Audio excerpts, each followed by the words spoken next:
E aí, galerinha, tudo beleza com vocês? Sejam bem-vindos ao canal. Se você gosta acerca de teologia, então você se encontra no local correto.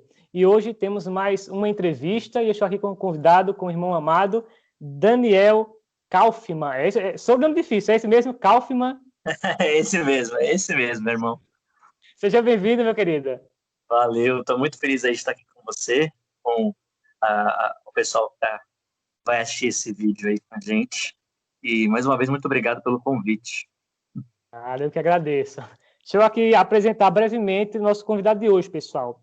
Ele é seminarista na Igreja Presbiteriana Paulistana, possui graduação em Filosofia pela Universidade Mackenzie, possui também formação na área de Sociologia. E ele hoje foi convidado aqui, né, vai compartilhar um pouquinho daquilo que ele tem estudado, especificamente na área de apologética. Então, se você é uma pessoa que gosta desse tema, fique conosco até o final, vai ser bastante proveitoso. Se você talvez é uma pessoa que nunca, jamais ouviu falar acerca disso, o convite é o mesmo. Permaneça até o final, que você vai aprender bastante, ok? E eu peço a vocês, façam aquilo que já é de praxe, né?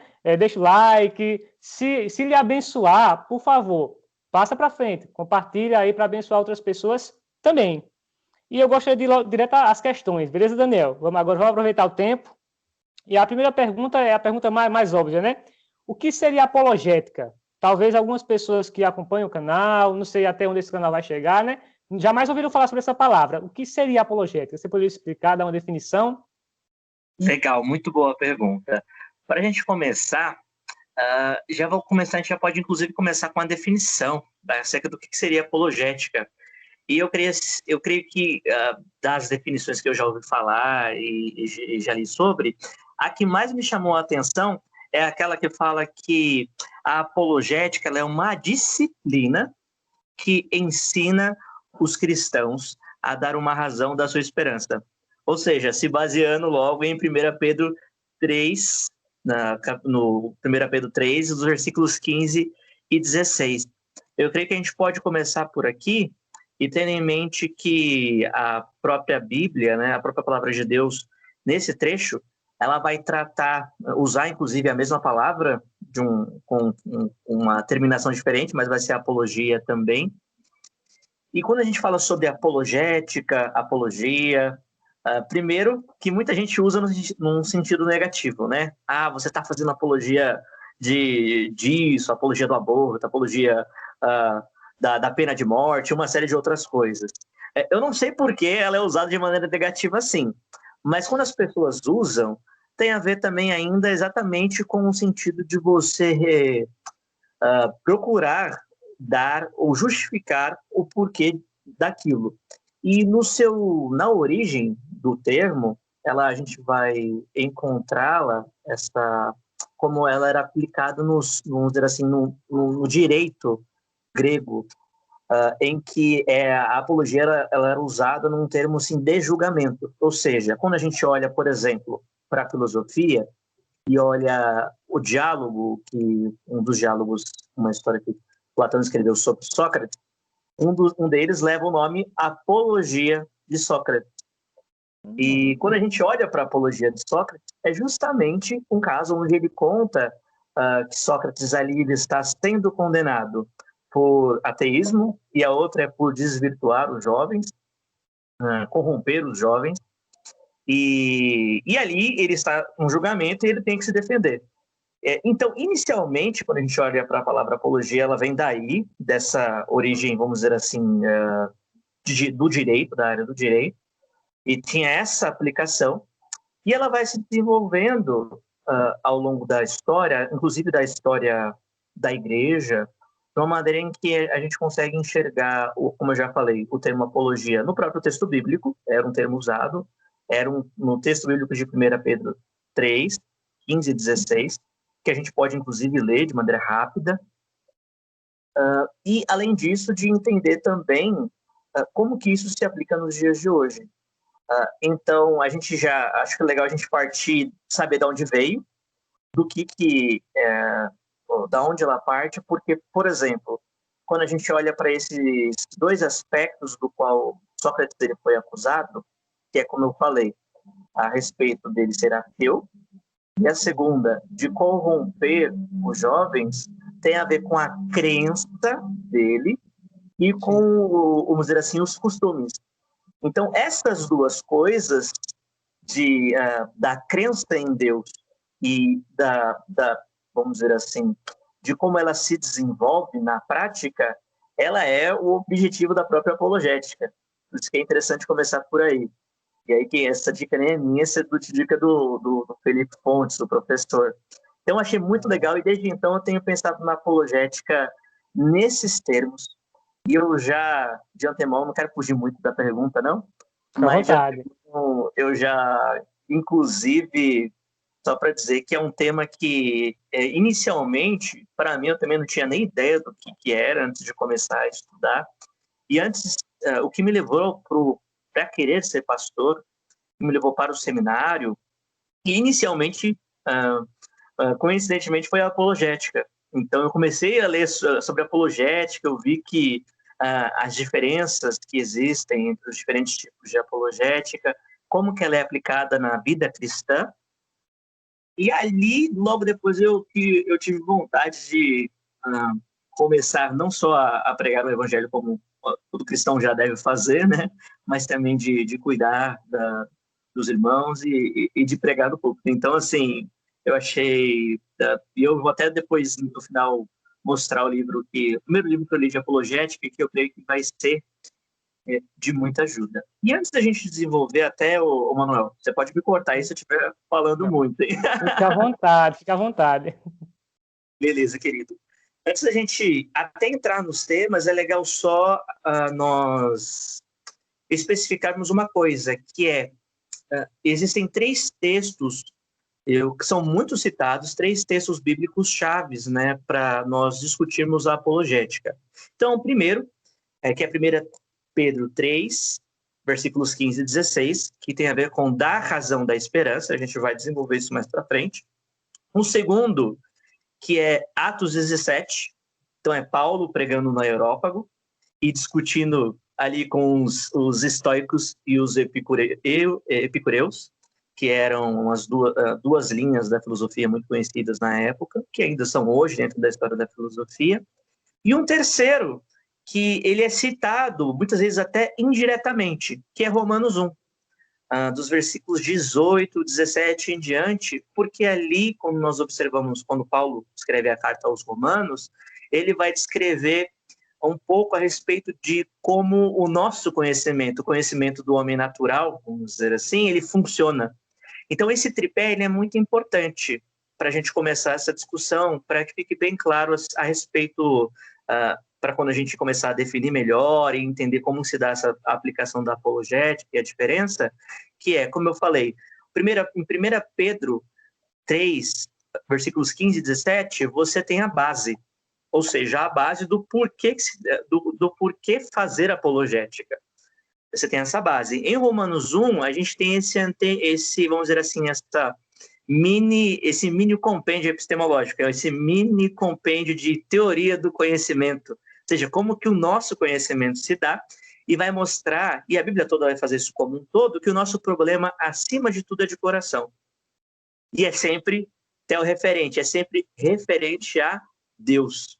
Então, isso é muito importante já estabelecer para a pessoa que está nos ouvindo, para que a gente possa desenvolver. E também Atos 17, que é como vai se dar isso na prática.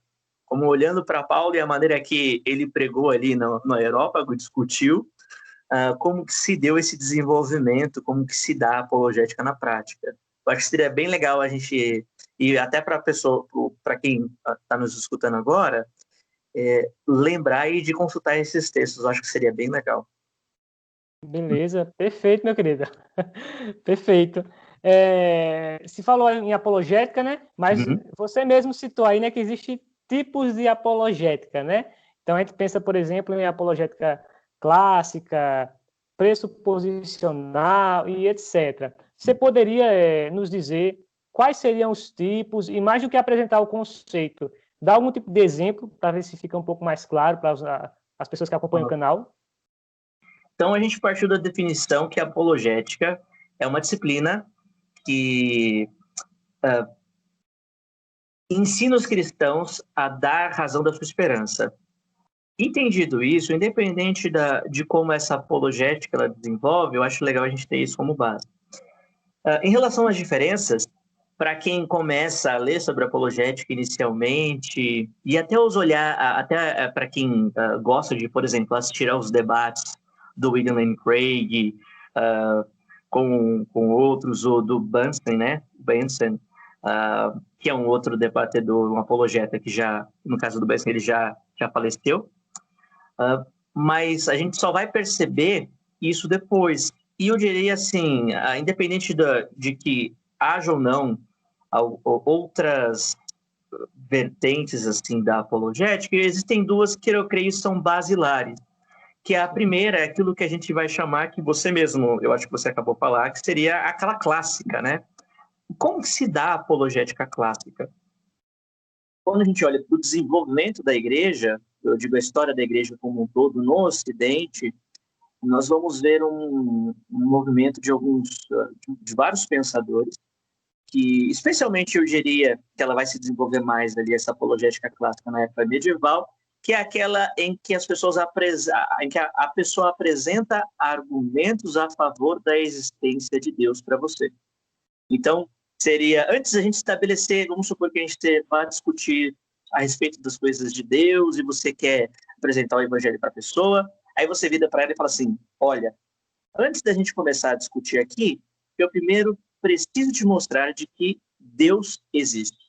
E aí, após você provar que Deus existe, mostrar os argumentos, e aí fica mais fácil até você entender como isso funciona quando você olha, por exemplo, para os vídeos do William Lane Craig, e não aqui desconsiderando, claro, mas que é você vê o argumento cosmológico, e aí você tem o argumento de Tomás de Aquino e de vários outros pensadores que mostram porque crer em Deus é algo a favor da razão, é algo razoável, no sentido de ser racional.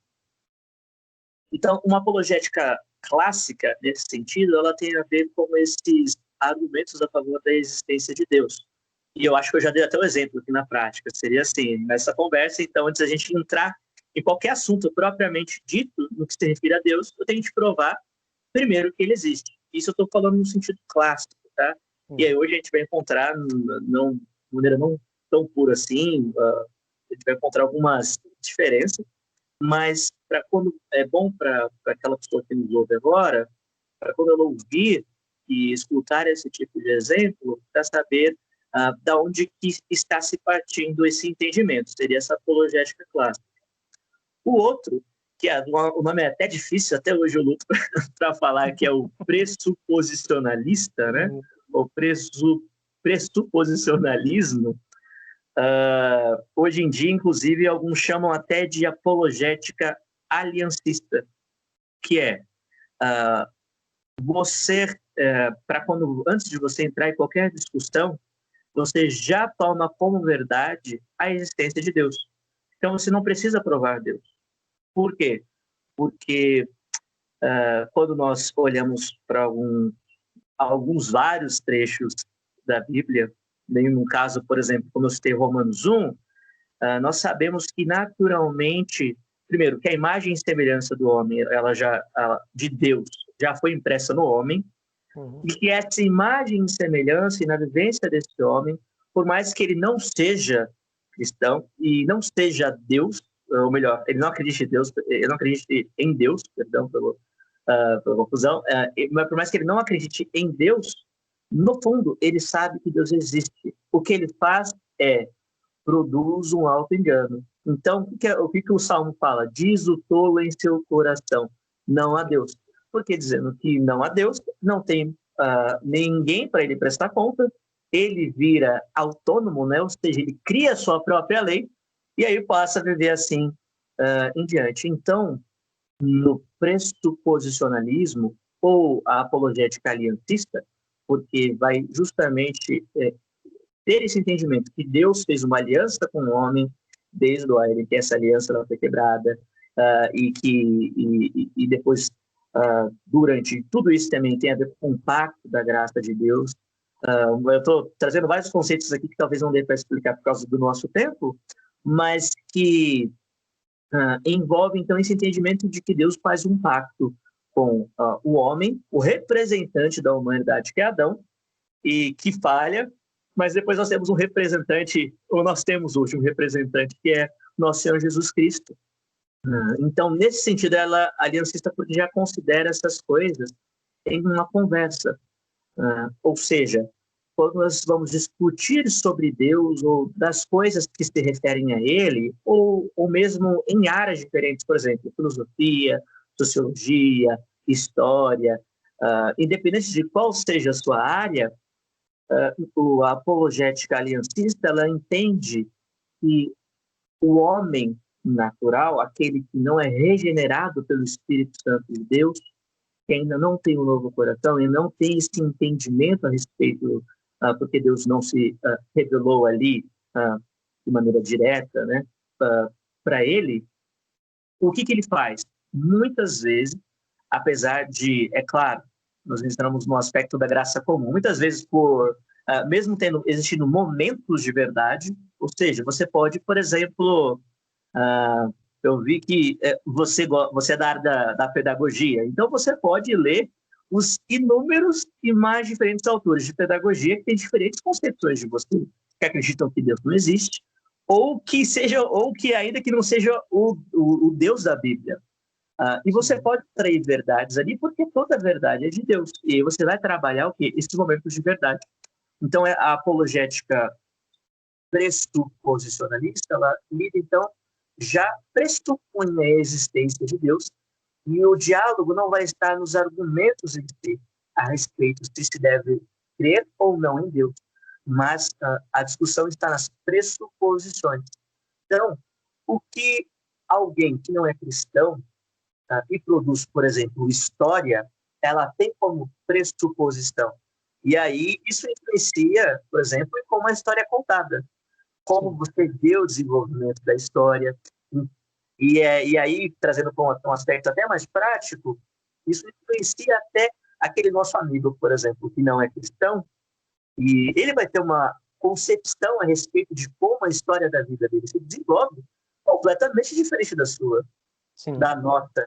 Como que, então, a gente vai trabalhar isso com ele e discutir esses aspectos de como é, na verdade, Deus que se envolve com a gente, que é soberano e cuida de todas as coisas? Aí que entra a apologética como essa disciplina que visa dar, então, a razão da esperança. Não sei se eu fui claro. Foi muito claro, muito claro. Vamos à terceira questão. Todo cristão, ele é chamado a ser um apologeta, e aí eu percebo que em alguns meios, ou talvez algumas pessoas cristãs mesmo, elas enxergam, sei lá, como a apologética meio como algo desnecessário, como se, olha, a apologética não batiza ninguém, não converte ninguém, algo nesse sentido, e algumas outras tantas acusações. Enfim, todo cristão é um apologeta, deveria ser um apologeta, sim ou não? Em qual sentido sim? Muito boa pergunta. Eu creio que aqui é logo o momento oportuno para, inclusive, ler rapidinho, ou se você quiser até depois colocar 1 Pedro 3, 15 e 16, não sei se no vídeo ou embaixo, porque, por exemplo, quando nós olhamos para a carta de Pedro, ela acontece num contexto de perseguição, e se você for olhar o contexto ali, em que Pedro está falando e dando as instruções, ele começa assim: antes, santificai a Cristo como Senhor no seu coração. Quem tem que fazer isso? Todo mundo. Eu, você, todo cristão, não importa quem. E a instrução ali era para os cristãos de modo geral. Então, eu creio sim que a apologética, no sentido de dar razão da sua esperança, ela cabe para todo cristão. É claro que, e aí que entra a grande diferença na minha visão, tá bom?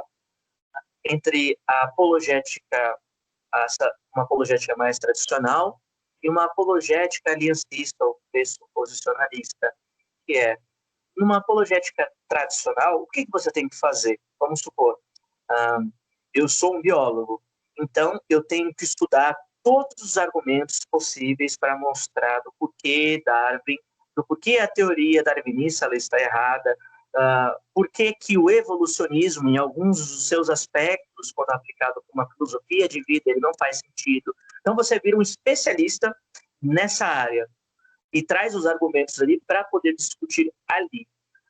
Enquanto essa apologética pressuposicionalista, que já pressupõe a existência de Deus, não que ela não vá se importar com os argumentos, né? Ela não é irracional, mas pelo contrário. Mas, quando você considera as pressuposições e não muitas vezes os argumentos em si, então, numa discussão, você não tem que mostrar como o mundo se desenvolveu em relação à entropia.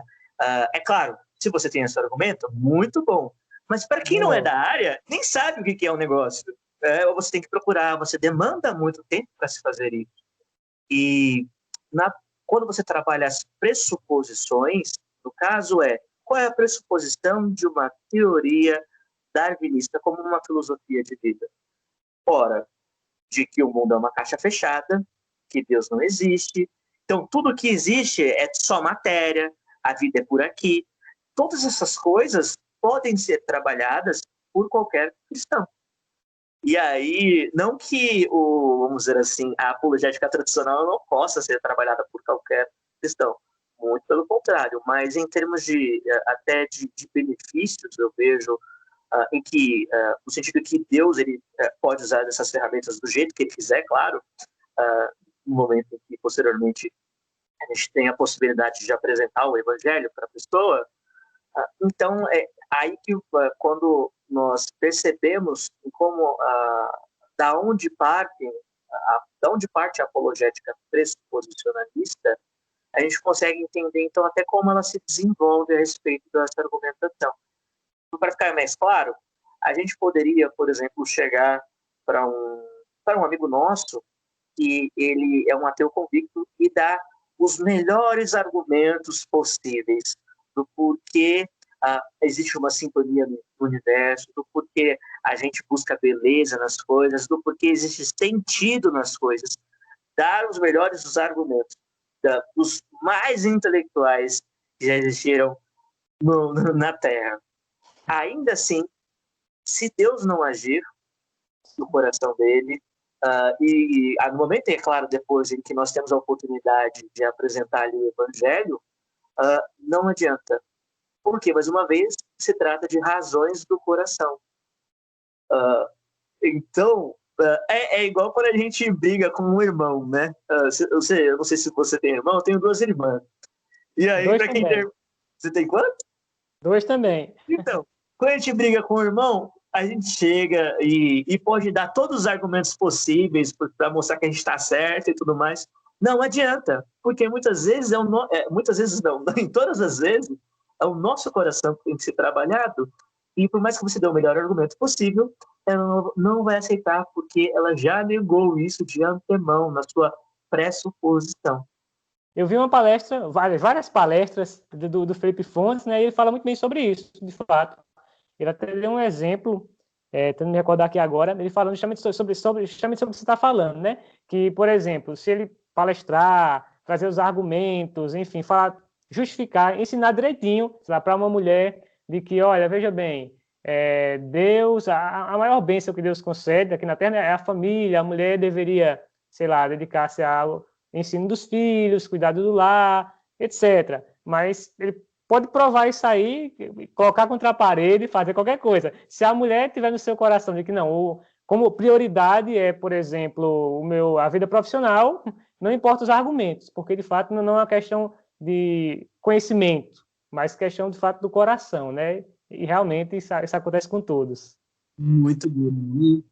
Exatamente isso. Bora lá. Questão de número 4. E essa aqui é importante. Apologética e evangelização são a mesma coisa? Ou há uma linha tênue aí entre as duas? Qual é a diferença? Legal, boa pergunta. Tem muita discussão sobre isso, mas eu creio que se a gente partir dessa definição que eu dei no começo, e a apologética como uma disciplina e auxilia, então, o cristão a dar razão da sua esperança, e que a evangelização ela só se dá quando eu apresento o evangelho, ou seja, como que alguém pode vir a crer em Jesus Cristo como o seu Senhor e Salvador? Não é no meu argumento se existem visões de mundo naturalistas, materialistas e por aí vai, mas apresentando a palavra de Deus. E o que a palavra de Deus fala? É claro que em que sentido que a apologética ela entra aí? Ela entra justamente, mais uma vez, como esta disciplina que auxilia nesse caminho para a apresentação do Evangelho. Eu gosto, tem até aquele exemplo do Francis Schaeffer, no livro dele, Deus que Intervém. No finalzinho do livro dele, tem um apêndice, no qual ele fala sobre. Ele usa o termo para evangelização, e aí existe uma série de outras discussões sobre isso, mas o que eu acho interessante é que muitas vezes você levar as últimas consequências, os pensamentos que estão sendo apresentados para você. Então, vou dar um exemplo. Se alguém chega para mim e fala, olha, eu acredito que o darwinismo social, que é só o mais forte quem vence e que a vida é isso mesmo, pronto, acabou. Aí você pode chegar e perguntar, olha, se alguém da sua família fica ferido numa guerra, você deixa ela morrer ou você a socorre? É claro que a gente sabe que qualquer um com sanidade falaria, não, eu vou socorrer a minha mãe. Aí você vira e fala, beleza, mas se você fizer isso, ela não está te atrapalhando, você é o mais forte, ela não é o mais forte naquele momento, por que você faria isso? Ou seja, existem consistências no pensamento de como ele é praticado, como se dá a prática desse pensamento no dia a dia.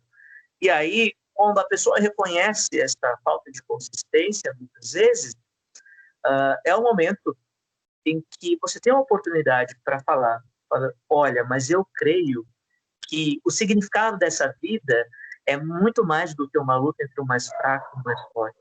Inclusive, tem até um Deus que é Jesus Cristo, ele era homem e se fez fraco, nos fez fortes. Então, assim, você pode... esses são os momentos daquilo que a gente vai chamar de momentos de... e fez fraco no sentido de se fez homem, né? Se esvaziou, por dizer. Mesmo não precisando. É um momento que... então, pode ver que não é uma coisa, vamos dizer assim, tanque, né? Ela é apresentada de uma maneira quase que como que degradê, eu creio, em relação à apologética e evangelização. E é claro, sempre como nós consideramos a respeito de argumentação, de até já partindo do entendimento que se trata de um problema de coração do homem para com Deus, é interessante também a gente observar e lembrar que muitas vezes algumas pessoas só nos escutam mesmo para valer, e Deus ele faz dessa maneira, muitas vezes, que é no caminhar do dia a dia, na vida, em que você chegar lá, e tem até um provérbio que tinha até deixado, que é a resposta branda desvia o furor, mas a palavra dura suscita a ira. Ou seja, mesmo nesse provérbio, o que ele está mostrando? O que a palavra de Deus mostra? Existe um momento certo para a gente falar algumas coisas. Então, não é só chegar e argumentar sempre. Então, existe um momento certo, o local certo, e para falar e discutir sobre certas coisas, até para você conhecer mesmo a pessoa e os problemas que tem na visão de mundo dela, você precisa conhecê-la. Né? Então, envolve muito esse contato, que também é que nem como nós fazemos na evangelização. Você não chega, dá um folhetim e fala, beleza, evangelizei e manda embora o cara. Se aquele cara vira, fala, não, olha, eu aceito o Senhor Jesus Cristo como meu Senhor e Salvador, o que você vai fazer? Ainda que ele não fique na sua igreja, você vai achar uma boa igreja para ele, falar, não, olha, não posso ir aqui, você vai se preocupar, você vai caminhar com ele, vai haver um discipulado. Então, eu creio que vale muito nesse sentido nós temos esse entendimento. Beleza. Essa questão aqui é boa, muito boa. E quando, no caminho, né, no percorrer aí, o propósito da apologética vira somente a tentativa de ganhar brigas, ou seja, né, perdeu o sentido, agora é mero duelo de egos. O que é que se faz quando isso acontece? Primeira coisa que a gente tem que fazer, se for irmão nosso, é orar por ele. E falar, irmão, tá chegar numa boa e falar, olha, você não precisa discutir assim. Até porque, quando se trata só de uma briga de ego, mais vale você perder o argumento e ganhar o coração do que ganhar o argumento e perder o coração daquela pessoa. E aí que entra, mais uma vez, até o provérbio que eu citei, em relação a como que se deve ser feito. E eu até já citei que tem a ver com 1 Pedro 3, 15 e 16, que vocês vão ver em vários livros sobre apologética. Esse é praticamente o texto base, que muitos usam numa introdução à apologética, que é fazer também isso com mansidão. Não é só chegar lá e discutir. Então, a partir do momento em que se torna só uma briga de egos para mostrar quem está certo, e eu, se fosse um amigo meu, um irmão querido, na oportunidade certa, quando eu pudesse, eu, eu conversaria com ele e falaria que existem outras maneiras de se fazer isso.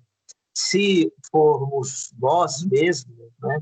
E aí cabe muitas vezes quando a gente está começando a aprender essas coisas, sobre apologética a pressuposicionalista, até a gente consegue até ver isso, por exemplo, nos embates teológicos, muitas vezes, como falta um amor ali pelo próximo, que é melhor, então, você não argumentar. E é claro que isso passa, claro, também em relação à nossa experiência, ao amadurecimento de vida, ao amadurecimento da vida cristã, da nossa vida com Deus, e entender, acima de tudo, que não vai ser o tom que a gente vai falar, que vai muitas vezes convencer a pessoa, mas que Deus usa dessas coisas.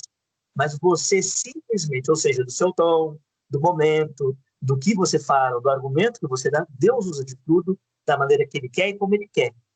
Mas, se só se trata de uma briga de egos, é melhor ficar quieto. E porque muitas vezes você traz feridas para o outro, até para um irmão que já é irmão seu, ou mesmo para aquela pessoa que você ali é literalmente, né, o pequeno Cristo, você está representando o quê? Você é um cristão, porque aquela pessoa que conversou com você, no qual você não conseguiu nem sequer conversar com ela e só queria mostrar que você estava certa, ela sabe disso e ela vai levar isso em consideração. Então, até é uma falta de, infelizmente, de testemunho, mas que eu creio que muitas vezes não diria que é normal, mas por conta do pecado do nosso coração, quando a gente conhece essas coisas, a gente fica muito ávido, quer argumentar, e quer sair, quer mostrar para todo mundo, e é isso. Mas quando você sentir que você está assim, melhor é botar o pé no freio, orar e pedir a Deus sabedoria, porque quando a gente pede, Ele dá. Então, eu creio que esse seria o melhor caminho para quando a gente identificar essas coisas. E como a gente está propenso, né? Nós estamos propensos a sermos assim, mesmo para aqueles que muitas vezes já, outras pessoas que são experientes e fazem isso há muito tempo, porque nós somos pecadores. Então, Deus usa desses momentos que a gente vê que errou mesmo, para tratar o nosso coração. Amém. Amém. O que a igreja, Daniel, pode fazer para equipar os cristãos nessa área? Qual é o papel da igreja nesse sentido? Bom, se nós pensarmos que o corpo de Cristo é nada mais do que eu, você, todo crente, todo cristão, todo aquele que professa o nome do nosso Senhor Jesus Cristo, então nós entendemos que é um papel da igreja no sentido de como a igreja, nesse tempo, nesse século XXI, ela busca, então, dar razão da sua esperança. De uma maneira, assim, trazendo isso para a apologética em si e para o conhecimento da apologética, primeiro, eu creio que o melhor e o ideal é quando você parte da liderança da igreja. Acima de tudo, a gente sabe que o papel da igreja é ensinar as escrituras. E quando a gente ensina as escrituras corretamente, de maneira que busque glorificar a Deus, Naturalmente, eu creio que Deus ele já dá até as ferramentas necessárias para que nós tenhamos as lentes, né? Aquilo a gente já entra naquilo que todo mundo tem uma visão de mundo, e que a nossa visão de mundo nós usamos para olhar esse mundo é justamente a Bíblia. A primeira coisa que a gente tem que fazer, que eu creio que a igreja já faz, é esse ensino da Bíblia. Então, é buscar um bom conhecimento bíblico, e buscando um bom conhecimento bíblico, se você não tem ninguém na sua igreja que tenha buscado um pouco sobre essa matéria de apologética, mas eu creio que o ideal é buscar.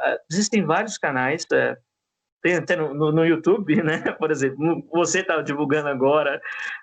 Existem várias palestras, por exemplo, uma das que eu recomendo seria até tem Três Faces da Apologética do pastor David Charles Gomes, e tem uma série de outras coisas que você vai se informando, e eu creio que Deus ele vai usando dessas pessoas, dessas coisas, de materiais que muitas vezes estão desencontrados e vai te guiando. Agora, como um todo, como igreja, isso depende muito da estrutura da igreja, dos líderes da igreja e dos próprios membros. Então, eu creio que ela vai se aplicar de maneira diferente para cada igreja, porque são situações diferentes para cada contexto, mas ainda assim, eu creio que como que isso, a melhor maneira é partindo do princípio de que todo mundo é chamado a dar razão da esperança e a buscar também a fazer essa hermenêutica dos tempos atuais. Como assim? Nós temos um problema, por exemplo, com o marxismo cultural. Como que isso influencia os jovens da nossa igreja? Como que, não só influenciar no sentido daquilo que eles pensam, mas como eles agem. Então, o que seria aí dar razão da sua esperança? É buscar que os membros se capacitem, os presbíteros da igreja, ou outras pessoas que Deus deu o dom de ensino ali, para que ensinem essas pessoas, para que quando elas estejam confrontadas com uma outra visão de mundo, elas possam ali dar razão da sua esperança. Isso também, eu creio que muitas igrejas até já fazem, mas é nesse sentido que eu creio que não tenho uma resposta pronta para isso, mas que ela poderia ser desenvolvida, que é, entendendo que nós temos que dar razão da esperança, fazer essa leitura dos tempos de hoje e entender quais são as pressuposições. O que está em jogo quando eu viro e falo que a história é uma grande luta de classes? O que eu estou excluindo? Eu estou excluindo Deus da história? O que esse autor, quando faz essa afirmação, ele tem em mente? Então, quando nós podemos apresentar isso para os nossos irmãos da igreja, para quem tem um dom, para quem Deus deu o dom de ensino e essas pessoas que já têm até um interesse natural com essas coisas, para que possa, então, haver essa possibilidade de ter para que essas coisas do nosso dia a dia passem pelo crivo bíblico, pelo entendimento bíblico que é ensinado na igreja, e ver ali, e é claro, com oração também, mas aqui a gente já pressupõe essas coisas, então não preciso ficar repetindo sempre, mas eu creio que nesse sentido não existe uma fórmula pronta, assim como nunca existiu, mas a gente sabe que Deus ele levanta essas pessoas, eu creio, com o dom de ensino na igreja, independente de qual ela seja e onde esteja, para que haja essa possibilidade de ensino, para que as pessoas conheçam, então, um pouco mais, muitas vezes não até com esse nome, mas apologética, mas que ela possa, então, ser preparada para dar razão da sua esperança. Amém. Já estamos caminhando aí para o final. É uma pena.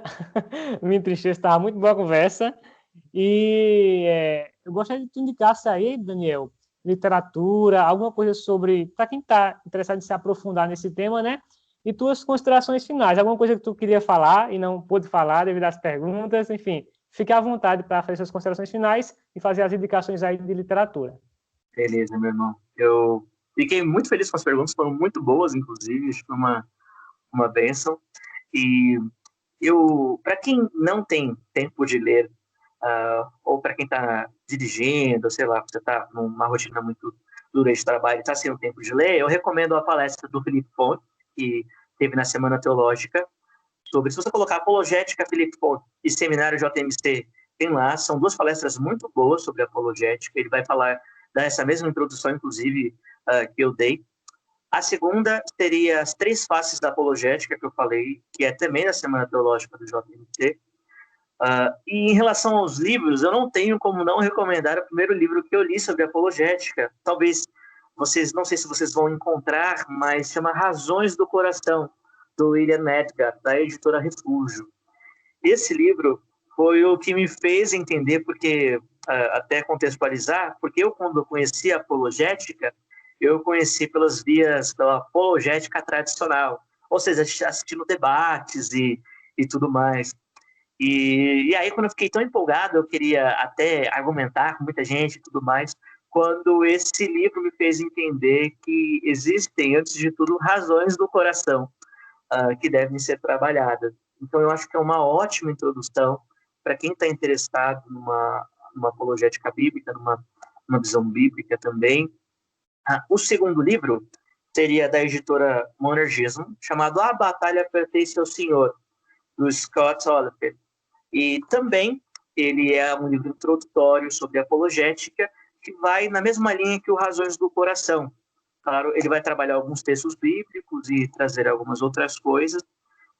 Então, eu creio que, para quem quer começar, seriam 2 ótimas sugestões. E depois que você ler esse livro e você se sentir esses livros vão mudar a maneira como você vê, assim, eu pelo menos eu espero, porque mudou a maneira como eu via, inclusive a maneira como eu me relacionava com as pessoas de modo geral e o que eu falava a respeito do Evangelho, como eu argumentava. Eu acho que vale muito a pena esses 2 livros.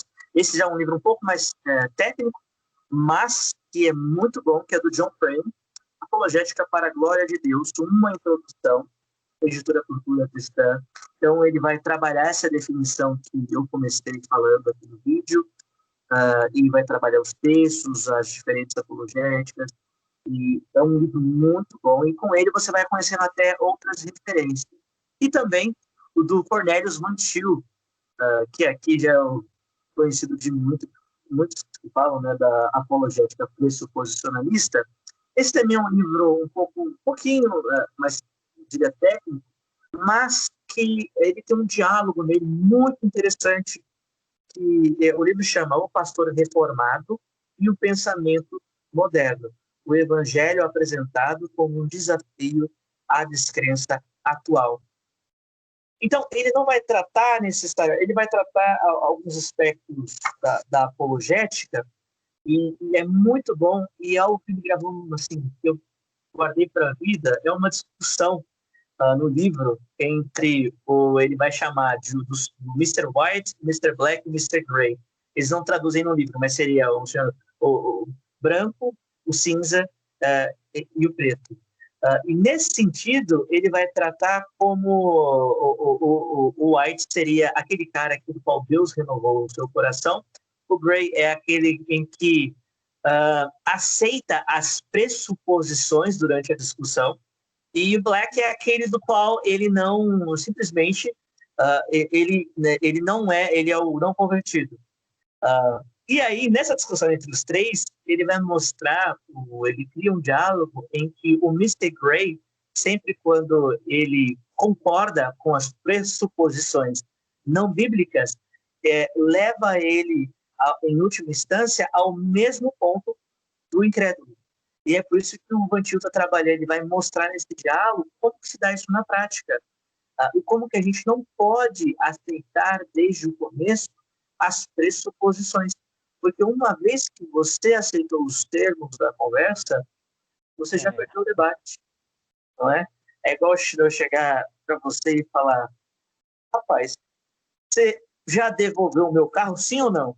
E aí não tem nem como você falar: mas que carro? Nem peguei o seu carro emprestado, como é que você está falando que eu peguei o seu carro? Então, para vocês verem como é que isso funciona na prática. Então, eu creio que esses 4 livros são livros introdutórios, mas de um grande valor, tanto você pode, inclusive, trabalhar, se você quiser, na igreja, e depois de estudar, os atritos da discussão, porque eu creio, assim como abençoa a minha vida, eu creio que vai abençoar a vida de quem está nos assistindo. Então, tem esses os 4 livros e os vídeos para quem ainda não quer ir para o livro e tudo mais, mas que vão ser apresentados a essas mesmas discussões que tem no livro. São essas minhas recomendações. Em relação às palavras finais, é só dizer que eu fiquei muito feliz de participar do teu canal. Você é um cara muito de boa, eu oro para que Deus continue te abençoando, te capacitando. E também só lembrar mais uma vez que toda essa discussão assim, que a gente apresentou aqui, a gente só deu uma pincelada, não deu para a gente aprofundar, como você pensar, tem um termo ou outro que talvez, espero que não gere confusão. Quando eu falei da apologética tradicional, da pressuposicionalista, quando eu falei da tradicional, não significa necessariamente que ela não seja bíblica, porque a gente não possa fazer essa argumentação, mas o que eu quis mostrar é que como que se dá as implicações e as diferenças delas. E é isso, meu irmão. Eu creio que, se você quiser falar mais alguma coisa, estou à disposição. Quero lhe agradecer pela sua disposição. Enfim, você é uma pessoa muito abençoada, meu querido. E, enfim, quero agradecer aí já de antemão, colocar você contra a parede daqui, o pessoal tá vendo, né, tá ouvindo. Vai ter convite aí futuramente, tá certo? Para tratar de outros temas. Bom demais, eu fico muito feliz. Feliz. Pois é isso aí. Pois um abraço aí para você. E galera, Deus abençoe a todos. Um cheiro no coração de todo mundo aí. Deus abençoe.